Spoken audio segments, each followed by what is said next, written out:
पोखरकर नेत्रालय. आता आम्ही घेणार आपल्या डोळ्यांची काळजी. मोतीबिंदू, काचबिंदू आणि medical retina specialist doctor Santosh Kishor Pokharkar यांचे पोखरकर नेत्रालय. ठिकाण कीर्ती प्लाझा, एसटी स्टँड जवळ, जुने तांबे हॉस्पिटल समोर, संगमनेर. संपर्क 8108 1763 65. नगर शहरानं माझी संस्कृती जडणघडण केली आणि यातूनच माझं साहित्य फुललंय, असं भारत सासने यांनी म्हटलं. महाराष्ट्र साहित्य परिषद अहमदनगर शाखा आणि अहमदनगर वाचनालय यांच्या वतीनं अध्यक्ष झाल्याबद्दल त्यांचा सत्कार केला गेला. याप्रसंगी निवासी उपजिल्हाधिकारी संदीप निचित यांच्या हस्ते सन्मानपत्र देऊन त्यांचा सत्कार करण्यात आला. तर या कार्यक्रमाच्या अध्यक्षस्थानी महाराष्ट्र साहित्य परिषद नगर शाखेचे अध्यक्ष किशोर मरकड होते. नगर शहरामध्ये माझं बालपण, शालेय आणि पदवी शिक्षण झालं. या वातावरणात माझं साहित्य फुललं आणि जसा मी पुढे गेलो तसं माझं साहित्य बहरत गेलं. ते लोकांच्या पसंतीला उतरलं. त्यामुळं मी नगर शहरापासून दूर जाऊ शकत नाही. नगर शहराचे माझ्यावर ऋण आहेत, असं प्रतिपादन 95व्या अखिल भारतीय मराठी साहित्य संमेलनाच्या अध्यक्ष ज्येष्ठ साहित्यिक भारत सासने यांनी केलंय. सुरुवात झाली नगरसारख्या ठिकाणच्या छोट्याशा गावातून, पण त्यामध्ये जे काही मला सांगायचं होतं ते अस्वस्थ वातावरणाबद्दलचं होतं. समाज हळूहळू कसा अस्वस्थ होत राहतो, समाज हळूहळू कसा विषक्त होत राहतो, समाज हळूहळू कसा वेगवेगळ्या पद्धतीने विचार करायला लागतो, समाज आपल्या स्वतःच्या एकमेकांवरचा भरोसा, विश्वास कसा दूर टाकायला लागतो, दूर ढकलायला लागतो आणि त्यानंतर जे काही हलाहल निर्माण होतं ते आपल्याला वाचून टाकतं. हे कादंबरीचं स्वरूप होतं. ते या नगरच्या एकूण नगरवर ती कादंबरी असं मला म्हणायचं नाही, कारण ती वैश्विक आहे. कोणत्याही गावामध्ये ते होऊ शकते, त्या घटना घडू शकतात. पण जे काही भूगोल वापरला होता तो या शहराचा होता. त्यामुळे मला इथे येताना खूप आनंद वाटत होता की आपण हे बघूयात पुन्हा एकदा. आता हे बदललेलं आहे. नगर कॉलेजचा उल्लेख झाला. नेमाडे या ठिकाणी शिकवत होते, परंतु ते सिनियर होते. ते आले आणि त्यांनी जेव्हा नगर कॉलेज सोडलं त्यावेळेला मी प्रवेश घेतलेला होता, पण मी त्यांना लांबून बघितलेला आहे.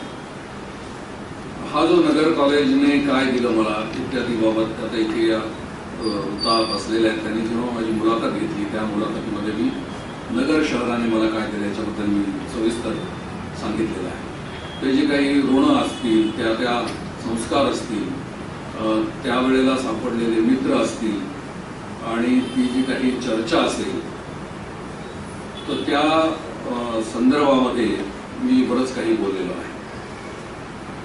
आता सगळं काही हळूहळू बंदच जात आहे. इथे मॅडम बसलेल्या आहेत, त्यांनी असं सांगितलं की आम्ही फक्त साहित्य बोलतो. तेव्हा फक्त वर मी थोडासा थबकलो होतो, विचार करायला लागलो की तुम्हाला काय म्हणायचं आहे. म्हणजे साहित्याच्या व्यतिरिक्त आम्ही काही बोलत नाही, म्हणजे साहित्याच्या व्यतिरिक्त काही बोलायचं नसतं. पण आता परिस्थिती अशी झालेली आहे की हळूहळू आपण सगळे समाजाच्या बाबत विचार करता करता राजकीय क्षेत्राकडे सुद्धा वळालेलो आहोत आणि तो जो राजकारण नावाचा लांडगा आहे तो आता माझ्या दरवाजाच्या बाहेर येऊन बसलेला आहे. The wolf is at the door. आणि तो कधी दरवाजा ठोठावेल आणि आत प्रवेश करेल हे मला सांगता येणार नाही. ही परिस्थिती सगळ्यांची झालेली आहे.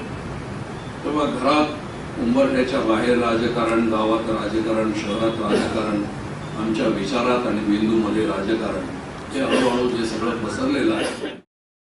यावेळी महाराष्ट्र साहित्य परिषदेच्या यावर्षीचा ग्रंथ पुरस्कार मिळाल्याबद्दल ज्येष्ठ साहित्यिक प्राध्यापक लीला गोविलकर आणि रिंगण या पहिल्या काव्यसंग्रहाला अनेक राज्यस्तरीय पुरस्कार मिळाल्याबद्दल कवयित्री माधुरी मरकड, कवी अमोल बागुल यांचा सत्कार करण्यात आला. तर यावेळी ज्येष्ठ कवी प्रशांत मोरे यांनी सादर केलेल्या कवितेनं सर्वांचीच मनं जिंकली. कुठेतरी भेटलेले जीव जिव्हाळ्याचे झाले, कुठेतरी भेटलेले जीव जिव्हाळ्याचे झाले, कुठेतरी भेटलेले जीव जिव्हाळ्याचे झाले. घरातले ओळखीचे किती दूर दूर गेले, घरातले ओळखीचे किती दूर दूर गेले. आधाराची धार गेली दोन्ही काट सुने सुने. वडील होते तर सगळं कुटुंब एकत्र होतं. ती आधाराची धार होती ना, त्यांनी एकत्र बांधलं होतं. ते गेले आणि आम्ही 5 भावंड बदललो. दिवाळी, दसरा, 14 एप्रिल असेल त्या कालखंडामध्ये वडील एकच तागाचं कापड आणायचं आणि 5 भावंडांना एकसारखे कपडे शिवायचे. आम्ही बाहेर पडलो की मित्र चिडवायचे, मोरे बँडवाले आले, मोरे बँडवाले आले. घरी आलो की आम्ही आई वडिलांना तक्रार करायचो की काय आम्हाला बँडवाला करून टाकतात. त्यांना असं वाटायचं की एका कपड्यात राहिलं तर विचारात राहते. आम्ही बदललो. जीनच्या पॅन्टा आल्या, काहींचे पायजमे गेले, मखमली कुर्ते आले आणि सगळ्या दिशा बदलल्या. आधाराची धार गेली दोन्ही काट सुने सुने, आटलेली नदी धुते जीर्ण फाटलेले धुणे. नवे किती काय मागू, हो नवे किती काय मागू, दुःख जुने साचलेले, घरातले ओळखीचे किती दूर दूर गेले. या कार्यक्रमाचं प्रास्ताविक प्रमुख कार्यवाह शिल्पा रसाळ यांनी केलं, तर पाहुण्यांचा परिचय केंद्रीय कार्यकारिणी सदस्य चंद्रकांत पालवे यांनी करून दिला. सन्मानपत्राचं वाचन कार्याध्यक्ष डॉक्टर चंद्रकांत जोशी यांनी केलं, तर आभार वाचनालयाचे संचालक गणेश आष्टेकर यांनी मानले. यावेळी साहित्यिक संजय कळमकर, अध्यक्ष किशोर मरकड यांनीही आपली मनोगत व्यक्त केली. सासने सरांनी तहसीलदार म्हणून आपल्या सेवेची सुरुवात केली आणि जिल्हाधिकारी बीड म्हणून किंवा भारतीय प्रशासन सेवेमध्ये IAS म्हणून सेवा करून या संपूर्ण प्रशासकीय कालावधीमध्ये इनामीद्वारे सक्षमपणे आपली प्रत्येक ठिकाणची जो कालावधी आहे तो तर पार पाडलाच. मात्र हे सर्व करत असताना या विभागामध्ये, विशेषतः महसूल विभागामध्ये काम करताना वेगवेगळ्या पदावर त्यांनी काम केलं. मी मगाशी त्यांच्याशी चर्चा करत असताना भूसंपादन असेल, पुनर्वसन असेल, निवासी उपजिल्हाधिकारी म्हणून देखील त्यांनी काम केलं, मुख्य कार्यकारी अधिकारी म्हणून काम केलं. समाजातील वेगवेगळ्या घटकांशी त्यांचा नियमितपणे संपर्क येत गेला आणि पुढे त्यांच्या साहित्यामध्ये जो मनोव्यापार, जे व्यक्तिचित्रण आणि सर्वसामान्य माणसाच्या वेदना केंद्रस्थानी मानून जे लिखाण, त्या लिखाणाला त्यांनी खऱ्या अर्थाने न्याय दिला आणि या सगळ्याची जी साधन सामग्री आहे ती नक्कीच या प्रशासकीय सेवेमध्ये त्यांना मिळाली असेल अशी मला खात्री आहे. साहित्याची चळवळ नगरमध्ये चालते. साहित्यिकांना बोलायला मिळतं. फारसे साहित्यिक मसाबाकडे सर येत नाही, कारण आम्हाला त्या सवयी असतात की बोलवल्याशिवाय मी येणार नाही. आणि साहित्यिक म्हणजे काय, तर एक कथा लिहिली तरी साहित्यिक होतो, एक कविता झाली तरी तो प्रस्थापित कवी होतो. मध्यंतरी मला हे प्रवाह कळत नाही. मी सर आपला खूप वाचक आहे आणि खूप बारकाईनं वाचल्यानंतर आपल्या दीर्घकथा या खूप वेगळ्या एका विश्वामध्ये घेऊन जात असतात. मध्ये असा एक प्रसंग आला एका कार्यक्रमामध्ये, काही जण त्यात असतील, की पुरोगामित्व या विषयावर चर्चा सुरू होती आणि त्या शब्दावर माझ्या अनेक शंका होत्या, म्हणून मी बोलून गेलो. तिथे एक वक्ते असं म्हटले की आमच्या एका मित्रानं आंतरजातीय विवाह केला आणि ते पुरोगामित्व सिद्ध करण्यासाठी केला, असं ते वक्ते म्हटले. तर मी शंका एक मांडली की त्या वयामध्ये त्याला पुरोगामित्व वगैरे काही कळत नव्हतं. तो प्रेमात पडला म्हणून ते लग्न झालं आणि पुढे त्याला पुरोगामित्वाचं रूप दिलं गेलं. तर ते प्रचंड संतापले. ते म्हटले हे तुम्ही पुरोगामी या शब्दाची थट्टा करताय.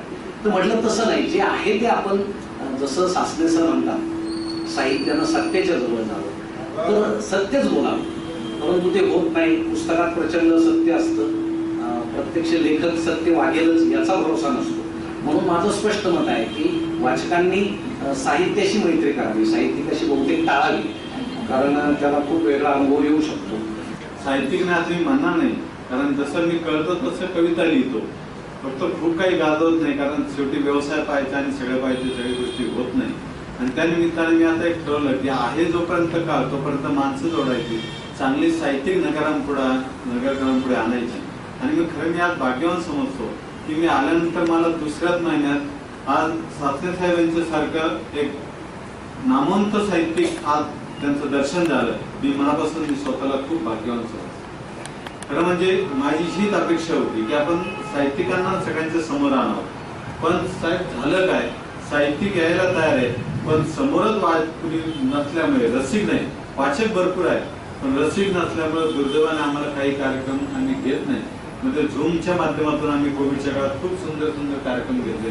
त्या निमित्ताने अनेक साहित्यिक जोडले गेले आणि त्यानंतरचा हा जो काळ झाला त्या निमित्तानं आपण इथं आला आणि हा आमचा पहिलाच मोठा कार्यक्रम आहे ज्यामध्ये सर्व कार्यकारिणी आमची खूप मोठ्या प्रमाणात आम्हाला मदत करत असते. आम्ही सगळे मिळून काम करतो. आमची जी महाराष्ट्र साहित्य परिषदेची कार्यकारिणी त्यात मी नावाला अध्यक्ष आहे, पण इथे बसणारा प्रत्येक माणूस हा अध्यक्ष आहे. आणि तुमच्या निमित्ताने आज आम्हाला एक प्रशांत मोळेंसारखे एक जातिवंत कवी आम्हाला अनुभवाला मिळाला. मी मनापासून प्रशांतजींचे खऱ्या अर्थाने स्वागत करतो. त्यांनी आई जर कविता म्हटली असती तर खरंच पाहण्याने त्यांनी जे सत्य सांगितलं की कोविडच्या मध्यंतरी काळात आम्ही पण आमचा बाप गमावला आहे. त्यामुळे त्याचं दुःख काय असतं हे आम्ही आजपर्यंत जेवतो आहे. कारण जो आदराचा माणूस असतो पण ते दुःख कुठेतरी बाजूला ठेवून आपल्याला परत समाजामध्ये यावं लागतं आणि जो समाजामध्ये येतो तोच खऱ्या अर्थाने साहित्य टिकू शकतो असं मी मानणारा सर्वसामान्य कार्यक्रम. या कार्यक्रमाला मीना सासने, ज्येष्ठ कवी आणि प्रांताधिकारी गणेश मरकड, मेधाताई काळे, सदानंद भनगे, चित्रकार वसंत विटणकर, वाचनालयाचे उपाध्यक्ष दिलीप पांढरे, व्यवस्थापक अमोली थापे, साहित्य परिषदेच्या कोषाध्यक्ष डॉक्टर शीतल म्हस्के, उपाध्यक्ष दशरथ खोसे, सदस्य शिवाजी साबळे, पोपटराव धामणे, नसीर शेख, रवींद्र देवढे, सुधीर लंके, डॉक्टर क्रांतिताई अनभुले, अरविंद ब्राह्मणे, रुचा ठाकूर, विनायक पवळे, दिलीप शहापूरकर यांसह अनेक साहित्यिक आणि साहित्यप्रेमींची उपस्थिती होती. Shubham Pacharne, C news Marathi, Ahmednagar.